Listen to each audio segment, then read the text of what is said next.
This is Shannon with Intuit, and today I want to show how easy it is to sync your GoPayments account with your QuickBooks Online account. So we'll start out from your home page. You notice on the top left, we're going to Company and then Preferences. Once inside Preferences, we're actually going to go down to where it says Accept Credit Cards. When that comes up, you'll notice on the right now you see Link Merchant Service and then the actual link over that says Start Here. Go ahead and click on that. You're going to fill out some information. It'll link up your merchant account to your QuickBooks Online account. Then we'll come back to here to Customers and GoPayment, and this will actually take you into your GoPayment account that has your transactions in it. You'll notice here that you can see the transactions that are pending from your GoPayment account.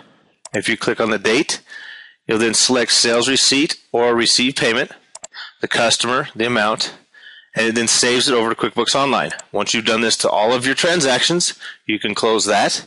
You come back into your QuickBooks Online account.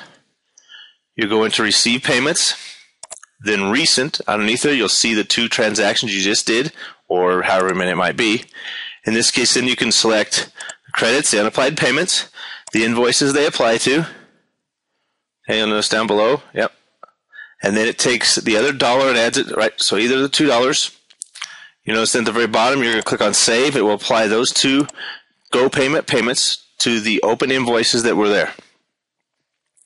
Now, at this time, if you don't happen to have GoPayments, or you don't have a websites account, or you don't have a QBO account, please get back in touch with the person who sent you this video, and they'll be able to help you get started. You're looking at about 5 minutes, and they'll have you on your way. Congratulations. Have a great day.